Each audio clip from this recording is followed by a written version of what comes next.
Welcome to the Zadzooks Happy Hour, a podcast exploring the latest in film, TV, games, toys, and more.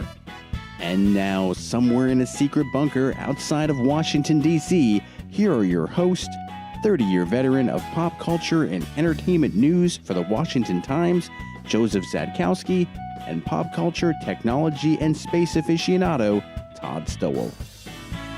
So how many more episodes do you have left of Wild Wild Country? You always catch me when I'm like looking away. Why do you always get to start the show? I don't know. Every week. All right, well, You're the guy. No, forget it. I want to stop. Listen, I'm fine. No, we're going to go. Go ahead.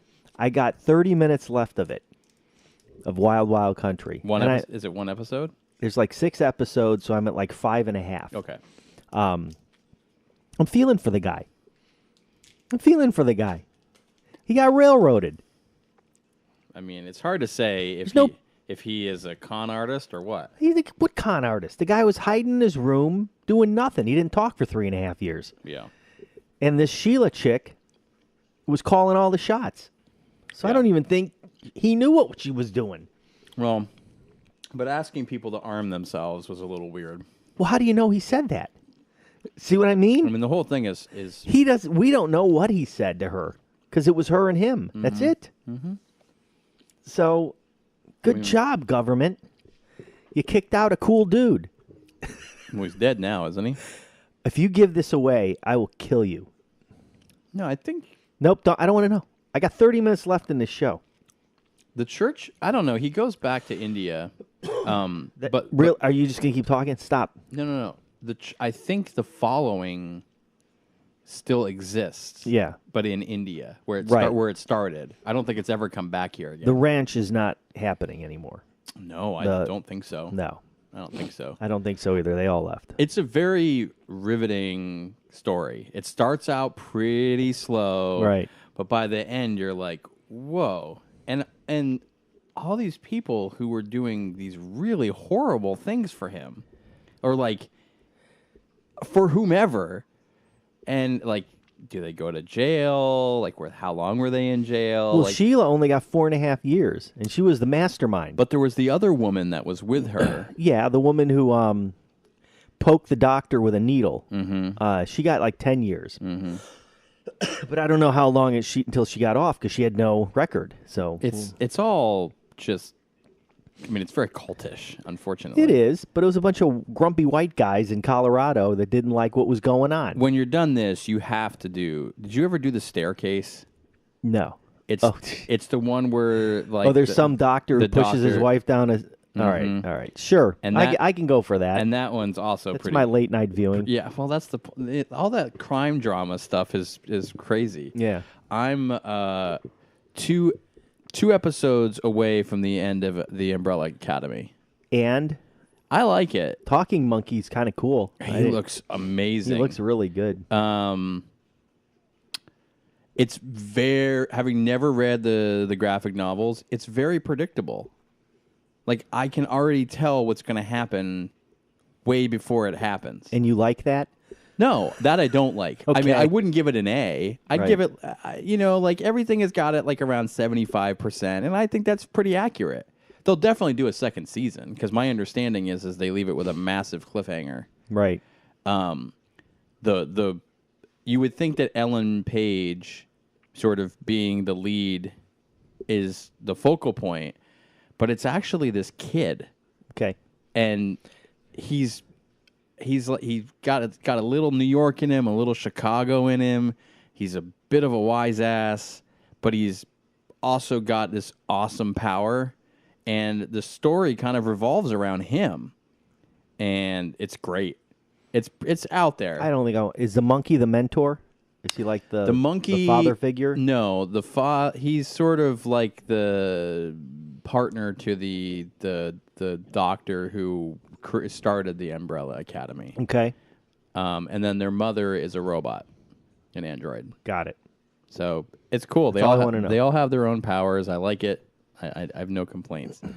But apparently, if we want to segue into people who are complaining. Breaking news. So apparently, we're going to segue into my favorite topic, which is the Ghostbusters 2020 saga film. Drama. Apparently, on Bill Burr's podcast, some fans seem to think that the director of Ghostbusters 2020 threw shade at Paul Feig's reboot from 2016. This is the exact quote. "This is going to be a love letter to Ghostbusters. I love the franchise. I grew up watching it. I consider myself the first Ghostbusters fan when I was like 7 years old when the movie came out, and I love it. I want to make a movie for my fellow Ghostbusters fans," which seems tame. And then So what does that mean? That's not a... he brought up his movie Juno and said, "I'm not making the Juno of Ghostbusters movies." And that apparently is the comment that people feel like threw shade at Paul Feig. Why so? Because a bunch of, crappy news websites that are probably... So what's Juno about? Juno's about a pregnant girl and her awkward boyfriend who kind of exist in high school. So I don't even know what that comment means. He's making like a teen... He's not making some teen drama, horror drama. He's making an original type Ghostbusters. All it says was that a lot of people hit social media and they threw together hasty articles on these nothing. Probably Russian-made websites that are like just meant to cause problems. And then he has to come out and say, "Well, that came out wrong. I have nothing but admiration for Paul, Leslie, Kate, Melissa, and Kristen, and the bravery for which they made Ghostbusters 2016. The bravery. They expanded the universe and made an amazing movie." No, they didn't. Then Paul Feig has to respond saying, "Jason was a supporter of mine at a time when I couldn't get movies made. He's always been a true gentleman to me and a supporter of Ghostbusters. Answer the call. I can't wait to see his take on the universe. Big love and respect to you, Jason, your friend Paul." So essentially a non-story, other than the fact that they're going to be filming in Canada. All I care about is who's in the damn cast. And they haven't said it yet. That's all I care about. The movie is going under the title of Rust City, which I think was actually the title of the last working film, the 2016 one. And filming starts in June in Alberta, Canada. Then we'll see who shows up, right? But I hope it's not one of these things where they're not going to be filming on location in Manhattan like they did with the 2016 movie. Yeah. Because, quite honestly, the on-site filming is a part of the whole franchise. I mean, New York City is as much a part of it as anything else. Right. Maybe they're just going to do... non-location stuff. But that's sort of what made the first and second movies iconic, is because you had Tavern on the Green. You had, the Statue of Liberty walking. You had... I think they got to shoot in New York City at some point. You would assume, but who knows? Maybe that's where they're going to film the farm where supposedly Ray will be tinkering with the proton packs. Living on a farm. Well, because he auctioned, or he put 3 mortgages on his house, his That's family true. house, to lease the fire station. Got it.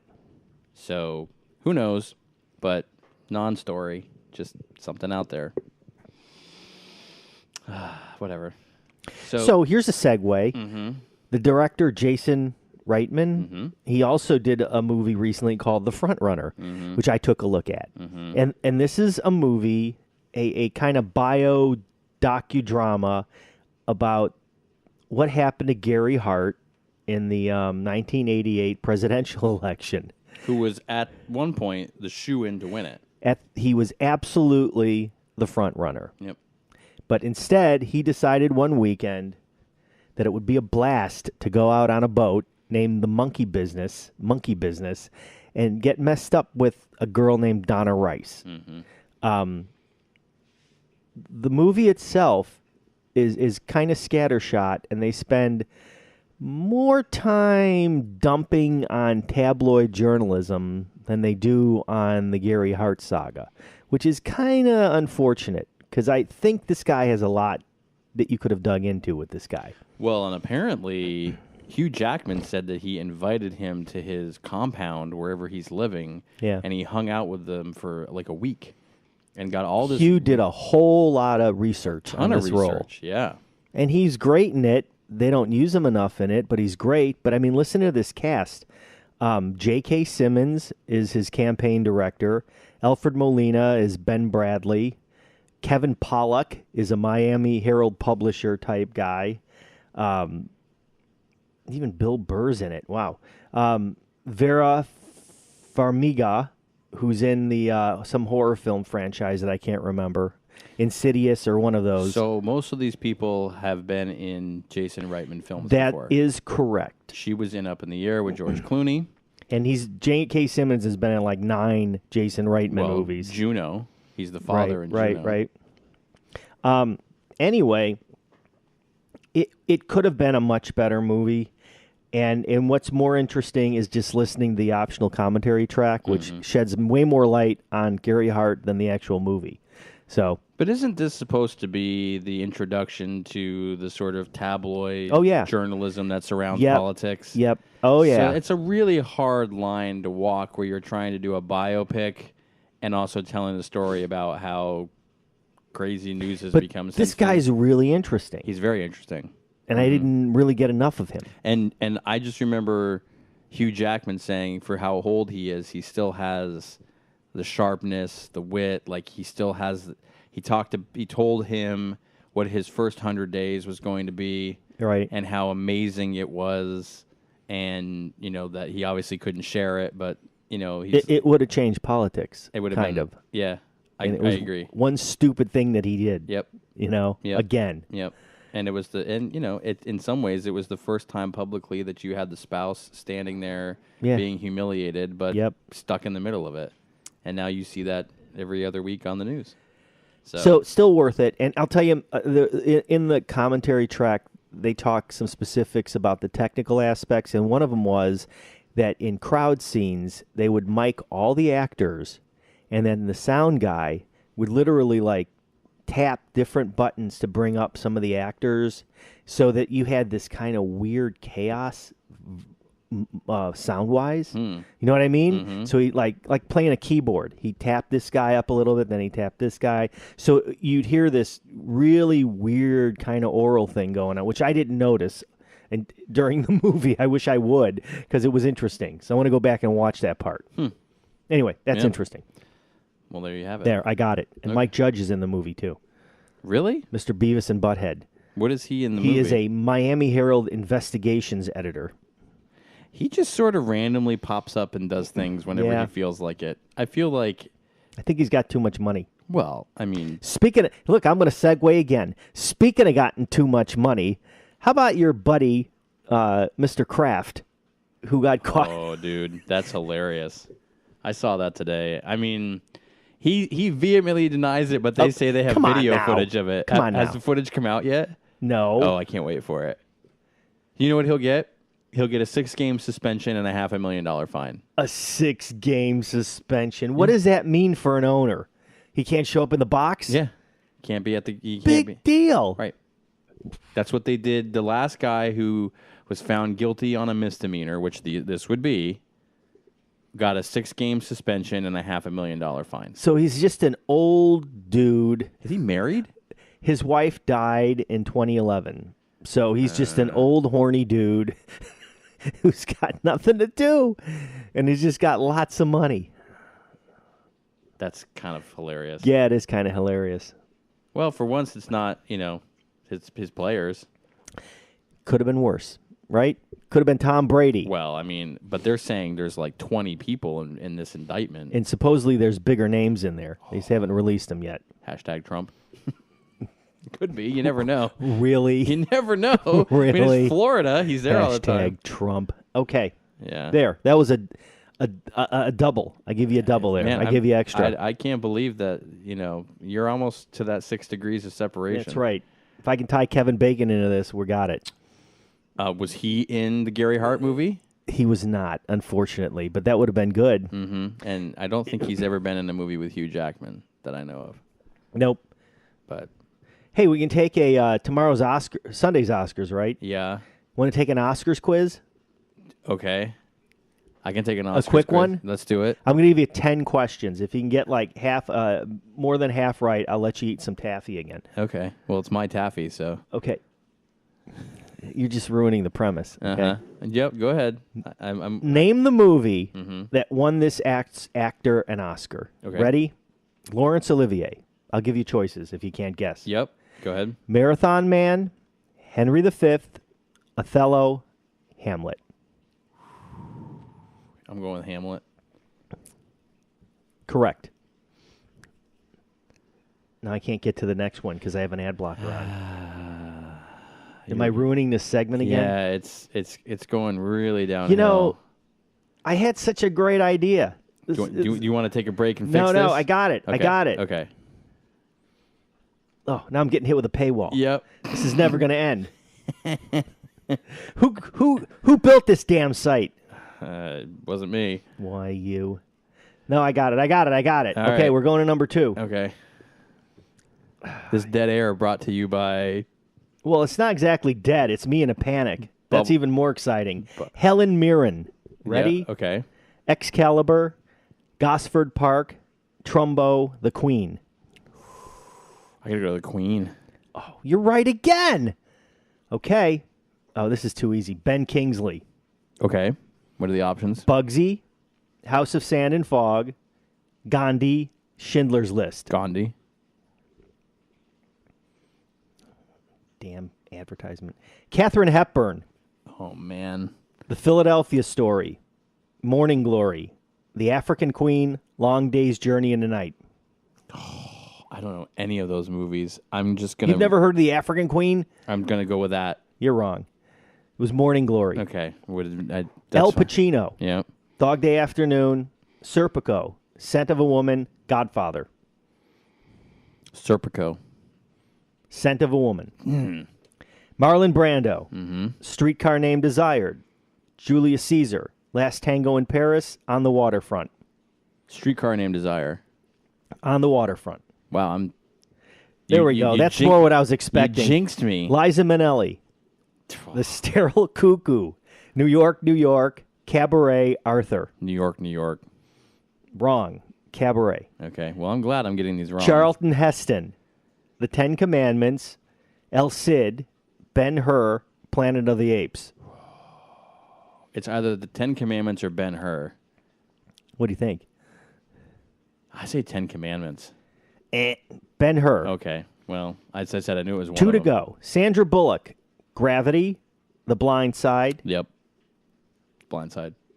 All right, that was too easy. Here we go. Michael Douglas, Wonder Boys, China Syndrome, Traffic, Wall Street. Wall Street. That's correct. Well, I think you got more right than wrong. But I'm better at current actors. Yeah. So, like, Greer Garson wasn't going to work for you. No. Shirley Temple. No, I mean, I mean, and honestly, Charlton Heston is great in the 10 Commandments too. Oh yeah, he consumes. And I knew it was one of those He movies. consumes that movie. Well, Ben-Hur is ridiculous as well. I Yeah. mean, they're both great movies. But Okay, there. How'd you? Okay. That was fun, So right? what I get, like 60%? Yeah. That's about what we get on this show anyway, Yeah. so I feel okay with I that. feel like I got to change my Oscar pick now because I'm getting all this flack about A Star Is Born. So I've got it all written out. Okay. So let's go look at it. Great. Take a break and pull it then up. We'll pull it up. All right. There, right. Communities Digital News, built by the writers and editors that deliver the news 24 hours a day. Visit comdiginews.com. That's COMMDIGI news.com. And support the next evolution in news. All right. You want to revisit your Oscar I picks? sure do because I was obviously on some medication when I made them. Okay. All right. I've got the sheet here. I'll make some corrections. All right. Best Picture, I'm still going with Roma. you got Roma. I took Green Book. And then for our half picks, if we're wrong, you took Green Book and I took Bohemian Rhapsody. Okay. You won't pick Bohemian Rhapsody because of the I hated that movie. history washing. Which, by the way, as another film biopic, I'm really excited for that Elton John. Oh, yeah. I saw the trailer. It looked pretty good. And he sings The actual actor Taron sings? Egerton sings, and Elton John was there, and he made a comment about how if anyone could sing my songs the way I did, you can. He did it. And Sounded it good. Looks good. I'm excited for it. Okay. I'm not changing my pick. I'm still going Green Book. Lead actor, we both picked Rami Malek for Bohemian Rhapsody. Okay. Now, the choices are Christian Bale in Vice, Bradley Cooper, Star is Born, Willem Dafoe at Eternity's Gate, and Viggo Mortensen for Green Book. I'm still where I'm at. Okay, me too. Lead actress, you picked Yalitza Aparicio for Roma. I am changing that to... Is Glenn Close on there? Glenn Close, I have picked Glenn Close for The Wife. I'm picking that. Okay. Because Lady Gaga is going to win for Best Song. Yeah, and Melissa McCarthy, there's no chance. Olivia Colman, nobody knows her, so she won't Right. get it. She would be the upset, I think, Olivia Right. Colman. Supporting actor, I picked Green Book for Mahershala Ali, and you have Sam Elliott for A Star is Born. Yes. There's Adam Driver in Black Klansman, which you didn't see, Sam Rockwell in Vice, which I haven't seen, and Richard E. Grant in Can You Ever Forgive Me? I like the picks. Yep. I'm good with that. Supporting actress, Amy Adams in Vice, we did not pick. You picked Maria di Treviria for Roma. And I picked Rachel Weisz for The Favorite. And who else was left there? Regina King, If Beale Street Could Talk, and Emma Stone for The Favorite. All right. You I'm going to stick with Roma. Netflix spent a lot of money on this. All right. So On now marketing. Now this is the area where I'm questioning things a little bit. Best director. We have Black Klansman, Spike Lee. Never. Cold War, which I don't know. The Favorite, Roma, and Vice. Adam McKay for Vice. Did I pick Roma again? We both picked Roma. Okay. I'm sticking with it. I think Spike Lee's going to get it, but I'm sticking with Roma. Okay. I do think he's going to get it. Animated feature. We both picked Spider-Man Into the Spider-Verse versus Incredibles 2, Isle of Dogs, Ralph Breaks the Internet, and something called Mairi. Okay. I'm still good with that one. Yep. Adapted screenplay. You picked Black Klansman, and I picked A Star is Born. The other options were The Ballad of Buster Scruggs, Can You Ever Forgive Me, and If Beale Street Could Talk. Okay. That should be close. I think so, too. Original screenplay. I picked Green Book, and you picked Roma. The other options were The Favorite, First Reformed, and Vice. I'm good with that. Cinematography. This is where we just started guessing. You picked A Star is Born. Yeah, it was pretty great. Also, Roma was in there, Never Look Away, The Favorite, and I picked Cold War. Never seen it. No idea. Why not? Okay. Film editing. You picked Vice, and I picked Green Book. The other options were Black Klansman, Bohemian Rhapsody, and The Favorite. What did I pick for editing? For editing, you picked Vice. Why? Oh. Will you read them again? Black Klansman, Yeah. Bohemian Rhapsody, Green Book, The Favorite, and Vice. I'm going to Bohemian Rhapsody. Okay. So far, you're the only one changing your picks. So, you offered. That's fine. Hey, man, it's all good. Sound editing. I think the order is out here. Bohemian Rhapsody, First Man, A Quiet Place, Roma, and Black Panther. We both picked A Quiet Place for sound editing. Yeah, I don't know. There's a lot of talk that Black Panther might get it. First Man was pretty amazing, the sound. Yeah, I mean... I'll stick with it. Right. Then in sound mixing, I picked Black Panther, you picked Bohemian Rhapsody. Yep. And then First Man, Roma, and A Star is Born. That's also tough. I don't think Star is Born will get it. No. I don't know why. I don't know why they would. Production design, you and I both picked Black Panther. That's fine. They're going to get one. Original score, we both picked Mary Poppins Returns.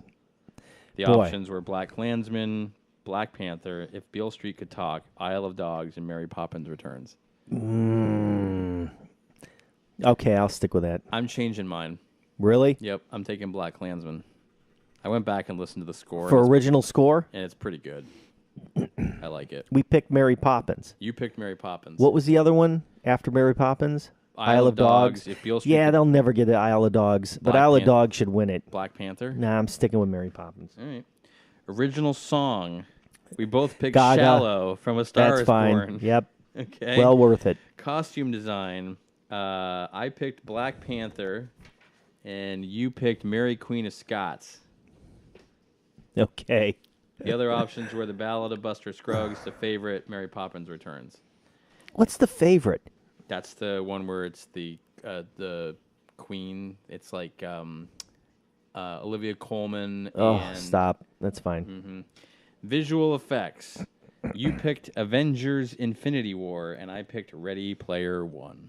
Got it. The other I'll stick with options that. were Solo, A Star Wars Story, First Man, and Christopher Robin. Got it.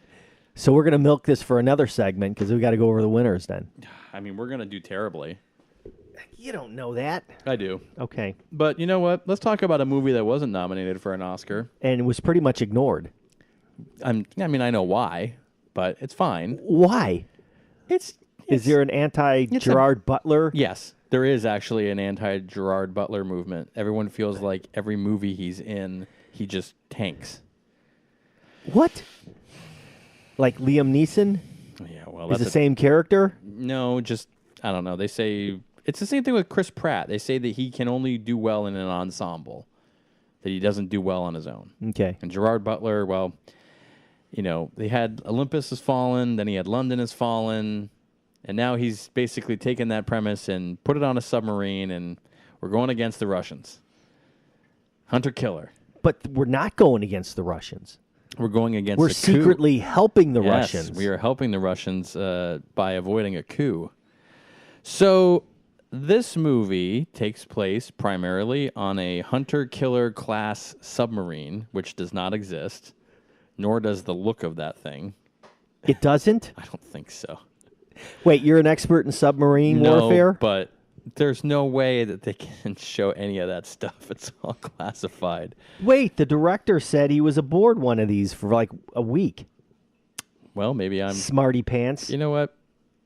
I don't really care. It's fine. Refers to the make of the submarine feature. He immediately dives into a quick history of nuclear subs and their navigation. But I don't think they're called hunter-killers. He said that the name Hunter Killer, the new movie name, refers to the make of the submarine featured in the film.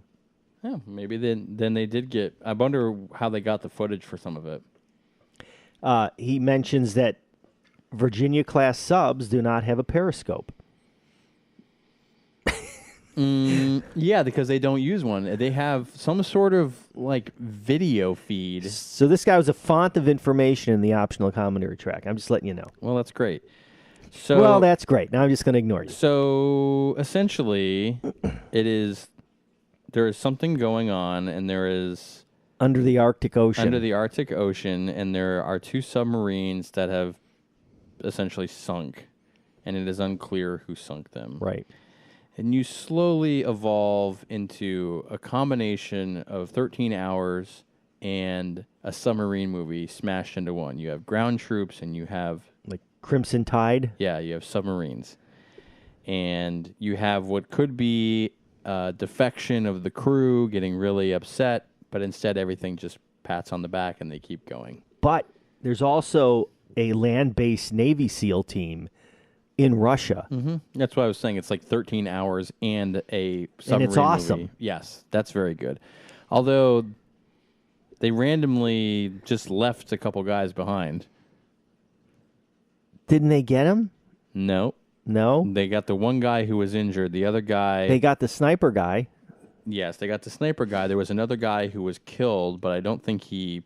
Well, no, I guess he did float The guy away. that was floating underwater? Yeah, he floated away. I don't know what happened to the fourth guy, though. I don't know. Well, at any rate, we're doing this movie like a terrible service on it. No, we're not. It's a really great action thriller. Yeah, I'm it's- telling you, it is. It looks great. It is one of those... I'm looking for something that I don't need to think really hard about. That's right. That I want to see some explosions, and I want to see some action. Yep. And I want my pulse and my breathing Yep. to be increased a little bit. I was excited. And I want to be entertained for $140 to 2 hours. Director Donovan Marsh pulled it off. Give me something. Military action. And, of course, special appearance by Gary Oldman, who's now also becoming a guy in every movie out there. Yep. Good for him. Who spends a lot of time as the chairman of the Joint Chiefs of Staff yelling at people. And then there's Common, who looks way too young to be a 2-star general. Getting yelled at by Gary Oldman. And he's primarily yelled at for a good bulk of this thing. Yeah. They have gone very progressive, and they have Madam President. Yes. Who looks a lot like Glenn Close, but isn't. It could have been Glenn Close. Could have been Glenn Close. Right. And then a CIA, NSA operative who is sort of working with Common's character. And Jared Butler is how he pronounces it. Gerard? No, Jared. Jared. As Joe Glass, the submarine commander. The veteran grizzled... Yeah, the veteran grizzled rookie submarine commander. Yes. Because he is his first time commanding a sub, right? He's done every job on the sub except command it. I guess. You got me on that one. And apparently he must have taken command from somebody else, and there's an unspoken awkwardness they don't really talk about, and you don't really care. Right. They got a ton of firepower. There's a standoff. They could start World War III at any time. There's explosions underwater. There's crazy naval maneuvers with submarines. Sniping is awesome. Sniping. It's what you want. You know, if you want a video game, that's how you want to do it. And it looks great in 4K. That's all I got to say. It looked great not in 4K. Really? Yeah. Good. It looked, I mean... It's beautiful. There's that Navy SEAL parachute jump that I thought was awesome. Yes. It's got everything in it. It's a great movie. It's a great popcorn munching movie. Yeah. I probably wouldn't have seen it in theaters, but on home entertainment, it's fantastic. Yeah. There. Olympus Has Fallen, you knew was going to be ridiculous. And this sort of follows. It's actually I thought it, like one of the guys who created that was maybe on this too. I don't know. At any rate, I enjoyed it. I give it, it's a solid B+. Yeah, I'm going there. For, you want to sit and be entertained for a couple hours, be a little, edge of your seat. It's the way to do it. Aren't you a guy, who's the actor who did Dewey Cox? Dewey Cox. Well, he's in Step Brothers. He's in Laurel and Hardy. Yeah, he's in Talladega Nights. Isn't that sad? Well, you caught me off guard, so now I don't know. John C. Reilly. Thank you, John C. Reilly. He's in a movie called, that I'm going to watch tonight, Sisters Brothers, and it's a Western. So I can't wait to see it, with the future Joker, the Joker. What's his name? The guy with the hair lip. Joaquin Phoenix? Thank you. Didn't he have like a cleft lip that he had surgery on or something? I think so. I don't know. He's great. He's good in a lot of his movies. All right. Sorry. I'm meandering. So I will have Spider-Man Into the Spider-Verse to screen digitally next week. And I'm still in the middle of Kingdom Hearts 3. I am now in Toy Story. And we will have exclusive audio. Oh, wait. Hey. And a review. On-site video, too, maybe. On-site video, too, for The Division 2. Which takes place in downtown Washington, D.C. Right. So right in the Smithsonian area. Yeah. So we'll see how that goes. Yeah, I saw some gameplay where they're in the Reagan building, and that looks really cool. Okay. There's like helicopters dropping people in Is the it hole in the roof. post-apocalyptic? Yeah, of course. There's a faction called the Division, which are trying to overthrow what's left of the sort of government and society. The president is still alive, but there's like pockets of resistance groups that you have to battle through. I watched one where it was a four-player game, and they were all demolition, and it was hilarious. Just blowing things up, shotguns. Cool. Really fun. So we're very excited. We'll have that next week. And then we'll have some gameplay probably shortly thereafter. Yes. So good stuff. Thank you. Well, so last year I won by 1 point on the Oscars. Let's see if you can unseat me and take over. Good luck to you. We'll see. And good luck to you all. Good night and good luck. I bid ye fond farewell.